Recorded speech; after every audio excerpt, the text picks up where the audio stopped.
दोस्तों, आज भी हमारे देश में या कहूँ कि पूरी दुनिया में न जाने ऐसे कितने मंदिर हैं जिनका अद्भुत इतिहास और चौंका देने वाले रहस्य लोगों को सोचने पर मजबूर कर देता है। इन मंदिरों की आस्था दुनिया भर में कोने कोने में है और आज इस वीडियो में हम इन्हीं में कुल 4 मंदिर महाकालेश्वर, केदारनाथ, सोमनाथ और त्र्यंबकेश्वर मंदिर के बारे में बात करेंगे और जानेंगे पूरी दुनिया में इकलौते ऐसे शिवलिंग के बारे में जो कि साउथ फेसिंग, और क्यों भगवान शिव ने पांडवों के सामने धारण किया था नंदी बैल का रूप। आखिर क्या कारण है कि यहाँ शिवलिंग हवा में लहरता है और आखिर इन 12 ज्योतिर्लिंगों में से क्यों इस मंदिर का शिवलिंग सबसे ज्यादा खास है। इन सभी रहस्यों का जवाब आपको इस वीडियो में मिलेगा।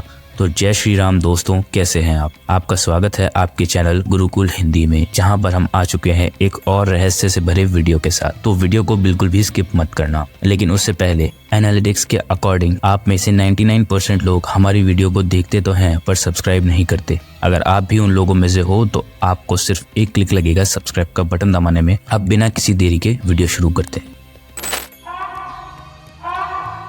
अवंती नगरी, जिसे आज हम उज्जैन के नाम से जानते हैं, वहाँ दुष्यंत नाम का एक असुर ने अपना कहर फैलाया था। दुष्यंत को ब्रह्मा जी द्वारा अजयता का वरदान मिला था, जिसके चलते उसे कोई भी हरा नहीं सकता था। पूरे ब्रह्मांड पर अपनी दुष्टता फैलाने के बाद दुष्यंत ने अवंती नगरी के ब्राह्मणों पर अत्याचार करने शुरू किए। दुष्यंत की आज्ञा से 4 दैत्य उज्जैन की चारों दिशाओं में अपना हाहाकार मचाने लगे। इस दुष्ट राक्षस से मुक्ति पाने के लिए 4 शिव भक्त ब्राह्मण एक पार्थिव लिंग के सामने शिव जी की तपस्या में लीन हो गए थे। दैत्यों ने इन ब्राह्मणों की तपस्या भंग करने की कोशिश की, लेकिन वो शिव जी की भक्ति में मगन थे। ये देखकर दुष्यंत क्रोधित हो गया और उसने अपने दैत्यों को इनकी हत्या करने की आज्ञा दी। लेकिन जैसे ही उन राक्षसों ने अपने शस्त्र उठाए, शिव जी के पार्थिव लिंग की जगह एक बड़ा सा गड्ढा हो गया। उस गड्ढे में से भगवान शिव अपने विशाल महाकाल रूप में प्रकट हुए। उन्होंने दुष्यंत और उसके दूतों को भस्म कर दिया और उसकी सेना को पराजित कर दिया। अपने भक्तों से प्रसन्न होकर शिव जी ने उनसे वर मांगने को कहा। उन ब्राह्मणों ने शिव जी से विनती की कि वे अपने भक्तों के कल्याण के लिए वहीं विराजमान हो जाएं। महादेव ने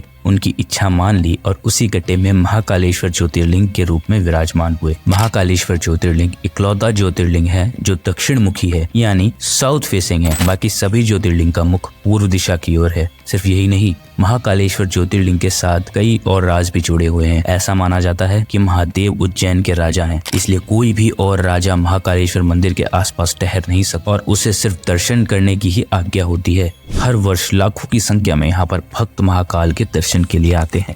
अब हम बात करते हैं भारतवर्ष के सबसे प्रसिद्ध मंदिरों में से एक केदारनाथ मंदिर के बारे में। कहा जाता है कि इस मंदिर को पांडवों ने बनाया था। मान्यता के अनुसार महाभारत के युद्ध में अपने गुरु और अपने भाइयों का वध करने के बाद पांडव खुद को अपराधी मानने लगे और फिर युद्ध के बाद उन्होंने कई वर्षों तक हस्तिनापुर पर राज किया। पर जब इतने समय बीत जाने के बावजूद उनके मन को शांति नहीं मिली तो वो अपनी समस्या का समाधान ढूंढने के लिए ऋषि वेदव्यास के पास जा पहुंचे और फिर वेदव्यास जी ने उनसे कहा कि अपने पापों से मुक्ति पाने के लिए उन्हें शिवजी के शरण में जाना होगा। इसके बाद पांडवों ने अभिमन्यु के पुत्र परीक्षित को सारा राज्य सौंप दिया और द्रौपदी के साथ शिव जी की खोज में काशी चले गए। लेकिन जब काशी में भी उन्हें भगवान शिव के दर्शन नहीं मिले, उन्होंने काशी छोड़ दी और यहाँ से वहाँ भटकने लगे। आखिरकार शिव जी उत्तराखंड के गुप्त काशी में जाकर फंस गए। अब लोकल्स का मानना ये है, जब पांडव उन्हें ढूंढते हुए वहां पहुंचे तो उनसे छुपने के लिए शिव जी ने नंदी बैल का रूप धारण कर लिया और वो गाय के झुंड में छिप गए और फिर काफी समय तक पांडव उन्हें ढूंढते रहे। आखिरकार भीम ने उन्हें पहचान लिया और फिर पांडवों को अपनी तरफ आते देख नंदी रूप में खड़े शिव जी धरती में समाने लगे और उन्हें रोकने के लिए भीम ने उनके पीठ का एक हिस्से को पकड़ लिया और फिर वही हिस्सा धरती के बाहर रह गया और वह हिस्सा एक पिरामिड शेप के शिवलिंग में बदल गया। और आज बाबा केदारनाथ मंदिर में हम इसी शिवलिंग की पूजा करते हैं। पांडवों की निष्ठा देखकर भगवान शिव जी प्रसन्न हुए और उनके सामने प्रकट हुए। उन्होंने पांडवों को माफ कर दिया और स्वर्ग प्राप्ति का रास्ता भी बताया। इसके बाद पांडवों ने शिव जी का धन्यवाद किया और जिस जगह शिवलिंग प्रकट हुआ था उनके सम्मान में एक मंदिर बनाया, जिसे आज हम बाबा केदारनाथ मंदिर के नाम से जानते हैं। कहते हैं कि जब शिव जी का बैल रुख धरती में समाया था, तब उस बैल का मुख रुद्रनाथ में जटा कपिलेश्वर में, भुजाएं तुंगनाथ में और नाभि मदमहेश्वर में प्रकट हुई थी और इसीलिए केदारनाथ के साथ इन 4 स्थानों को मिलाकर पंच केदार कहा जाता है। चलिए अब बात करते हैं इन्हीं प्रभावशाली मंदिर में शामिल सोमनाथ मंदिर की। 1025 एडी में जब अफगानी सुल्तान महमूद गजनी ने गुजरात पर हमला किया तब बैटल ऑफ सोमनाथ की शुरुआत हुई, पर इसकी तैयारी कई सालों पहले शुरू हो गई थी। 1017 एडी में अल बुरानी नाम का एक अफगान ट्रैवलर गुजरात आया था। इसमें सोमनाथ मंदिर की खूबसूरती, सोने चांदी से बनी मूर्तियों के बारे में अपनी किताब में लिखा। ये किताब जब महमूद गजनी के हाथ लगी तो लालच और नफरत से भरे उसके मन में शैतानी ख्याल पलटने लगे। उसने ठान लिया कि वो सोमनाथ मंदिर की सारी दौलत लूट कर उसे तबाह कर। कहा जाता है कि सोमनाथ मंदिर के शिवलिंग में श्री कृष्ण का समंतक मणि छिपाया गया है। यह एक ऐसा मणि था जिससे कभी भी सोने और चांदी और पैसों की कमी नहीं होती थी। कुछ लोगों का ये भी मानना था कि इसी मणि की जादुई ताकत से सोमनाथ मंदिर का शिवलिंग हवा में तैरता था। जैसे ही समंतक मणि की खबर महमूद गजनी तक पहुंची तो वो इसे हासिल करने के लिए पागल सा हो गया था। इसीलिए उसने सोमनाथ मंदिर पर हमला करने का फैसला किया और जैसे ही उसने मंदिर पर हमला किया वो सीधा गर्भगृह में घुस गया और उसने तय कर लिया था कि वो शिवलिंग को तोड़कर मणि को अपने कब्जे में कर लेगा। लेकिन हवा में तैरता भव्य शिवलिंग देखकर उसकी सांसें थम गई और वो शिवलिंग के पास जाने से कतराने लगा। उसने अपने सिपाहियों शिवलिंग के पास जाने को कहा। तब एक हैरान कर देने वाली बात सामने आई। शिवलिंग के निचले और ऊपरी हिस्से में पत्थरों के बीच एक अलग तरह का मटेरियल रखा गया था जो कि लोडस्टोन था। इसके ऊपर और नीचे की तरफ मैग्नेटिक फील्ड बनाई गई थी और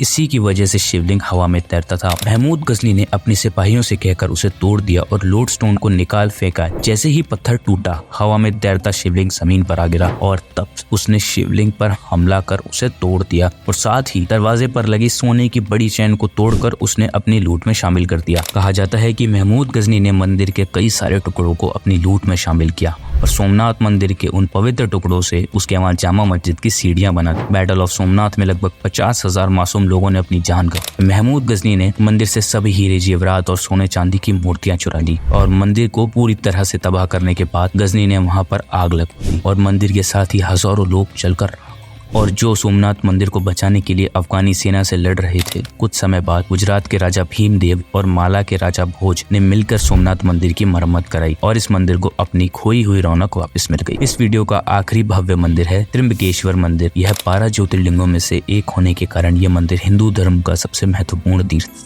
है। लेकिन इस मंदिर की सबसे खास बात है इसमें स्थापित शिवलिंग। त्र्यंबकेश्वर मंदिर में बसा अद्भुत शिवलिंग दुनिया का अकेला ऐसा शिवलिंग है जो जमीन के ऊपर नहीं बल्कि जमीन के अंदर एक छोटी सी जगह में स्थापित। मंदिर के गर्भगृह के बीचों बीच एक खोखली है जिसमें 3 छोटे छोटे शिवलिंग हैं और हर शिवलिंग का एक रूप है ब्रह्मा, विष्णु और महेश और यही कारण है इस शिवलिंग का नाम त्र्यंबकेश्वर है। त्र्यंबक का अर्थ होता है 3 यानी भगवान त्रिदेव के संगम का प्रतीक। सिर्फ यही नहीं, इस शिवलिंग से कई प्रकार के सिंबलिज्म जुड़े हुए हैं। शिवलिंग की 3 आंखें सूर्य, चांद और अग्नि को दर्शाती है। शिवलिंग की पूजा केवल एक देवता के लिए नहीं बल्कि एक साथ तीनों देवताओं यानी त्रिदेव की पूजा के समान होती है। ऐसा माना जाता है कि जो भी इस मंदिर में दर्शन करने आता है वह त्रिदेव के आशीर्वाद से इस संसार के चक्र से मुक्त हो जाता है और उसे मोक्ष की प्राप्ति हो जाती है। तो दोस्तों, इसी के साथ इस वीडियो का अंत होता है और अब हम आपसे जल्दी ही मिलेंगे एक और अमेजिंग वीडियो में। तब तक के लिए ऐसे ही सनातन से जुड़े कंटेंट के लिए हमारे चैनल को सब्सक्राइब और साथ ही इस वीडियो को लाइक करें और आप अपने दोस्तों के साथ शेयर करें। धन्यवाद।